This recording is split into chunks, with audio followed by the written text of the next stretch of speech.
بسم اللہ الرحمن الرحیم۔ انہوں نے ان حضرت صلی اللہ علیہ وسلم سے پھر یہی حدیث بیان کی، اس میں دو ذر رہے ہیں، ہر مسلمان پر صدقہ کرنا ضروری ہے۔ لوگوں نے پوچھا، اے اللہ کے نبی صلی اللہ علیہ وسلم، اگر کسی کے پاس کچھ نہ ہو؟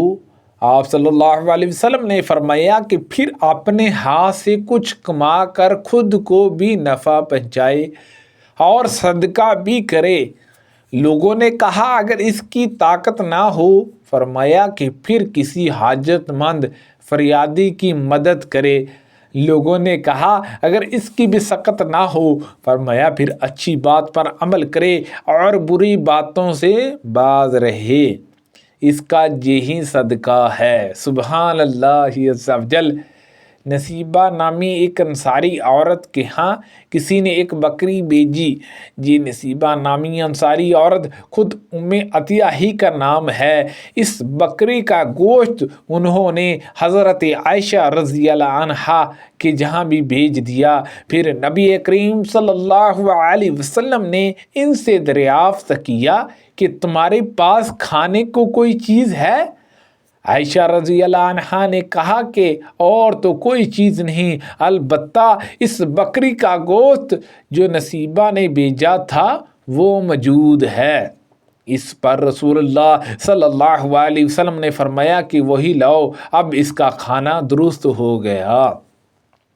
رسول اللہ صلی اللہ علیہ وسلم نے فرمایا کہ 5 اونٹ سے کم میں زکوٰۃ نہیں اور 5 اوقیہ سے کم چاندی میں زکوٰۃ نہیں، اسی طرح 5 وسق سے کم غلے میں زکوٰۃ نہیں۔ ابو بکر صدیق رضی اللہ عنہ نے انہیں اپنے دور خلافت میں فرض زکوٰۃ سے متعلق ہدایت دیتے ہوئے اللہ اور اس کے رسول کے حکم کے مطابق یہ فرمان لکھا کہ جس کا صدقہ بنت مخادہ تک پہنچ گیا ہو اور اس کے پاس بنت مخادہ نہیں بلکہ بنت لبوان ہے تو اس سے وہی لیا جائے گا اور اس کے بدلے میں زکوٰۃ وصول کرنے والا 20 درہم یا 2 بکریاں زائد دے دے گا، اور اگر اس کے پاس بنت مخادہ نہیں بلکہ ابن لبوان ہے تو یہ ابن لبوان ہی لے لیا جائے گا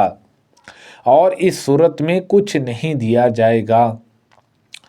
2 وہ مادہ یا نر اونٹ جو تیسرے سال میں لگا ہو۔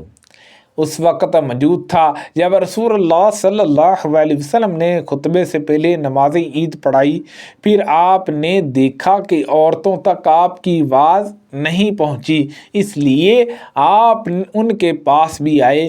آپ کے ساتھ بلال رضی اللہ عنہ تھے جو اپنا کپڑا پھیلائے ہوئے تھے۔ آپ نے عورتوں کو وضع سنایا اور ان سے صدقہ کرنے کے لیے فرمایا، اور عورتیں اپنا صدقہ بلال رضی اللہ عنہ کے کپڑے میں ڈالنے لگیں۔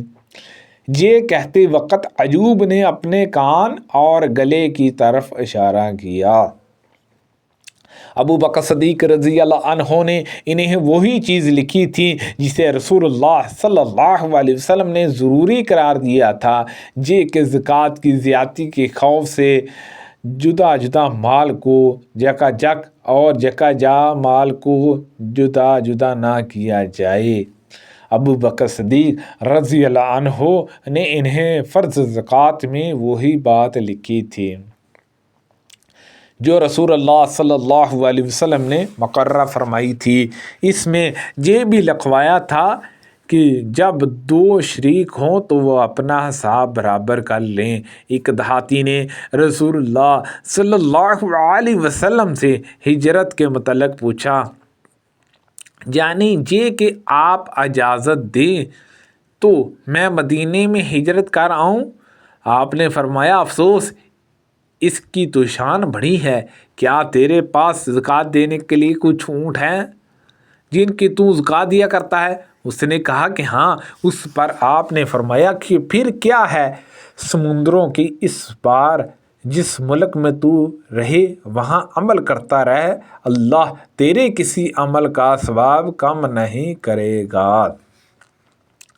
ابو بکر صدیق رضی اللہ عنہ نے ان کے پاس فرض زکوٰۃ کے ان فرائضوں کے متعلق لکھا تھا جن کا اللہ نے اپنے رسول صلی اللہ علیہ وسلم کو حکم دیا ہے، یہ کہ جس کے اونٹوں کی زکوٰۃ جزا تک پہنچ جائے اور وہ جزائے ان کے پاس نہ ہوں بلکہ حقہ ہو تو اس سے زکوٰۃ میں حقہ ہی لیا جائے گا، لیکن اس کے ساتھ 2 بکریاں بھی لی جائیں گی اگر ان کے دینے میں اسے آسانی ہو، ورنہ 20 درہم لے لیے جائیں گے تاکہ حقہ کی کمی پوری ہو جائے۔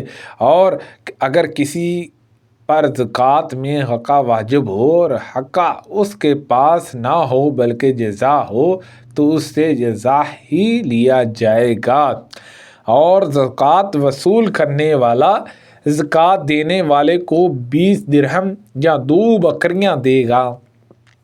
اور اگر کسی پر زکوٰۃ حقہ کے برابر واجب ہو گئی اور اس کے پاس صرف بنت لبوان ہے تو اس سے بنت لبوان لے لیا جائے گا، اور زکوٰۃ دینے والے کو 2 بکریاں یا 20 درہم ساتھ میں اور دینے پڑیں گے۔ اور اگر کسی پر زکوٰۃ بنت لبوان واجب ہو اور اس کے پاس حقہ ہو تو حقہ ہی اس سے لیا جائے گا، اور اس صورت میں زکوٰۃ وصول کرنے والا 20 درہم یا 2 بکریاں زکوٰۃ دینے والے کو دے گا۔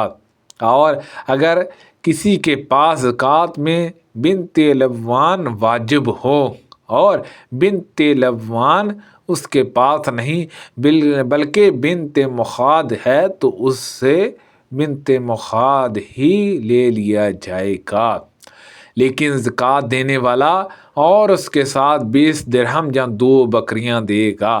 سبحان اللہ عز و جل۔ اللہ پاک سے دعا ہے کہ اللہ پاک ہم سب کو نماز پڑھنے کی توفیق عطا فرمائے، اللہ پاک ان حدیثوں پر عمل کرنے کی توفیق عطا فرمائے، اللہ پاک ہم سب کو صحت و تندرستی عطا فرمائے، آمین بجاہ النبی الامین صلی اللہ علیہ وسلم۔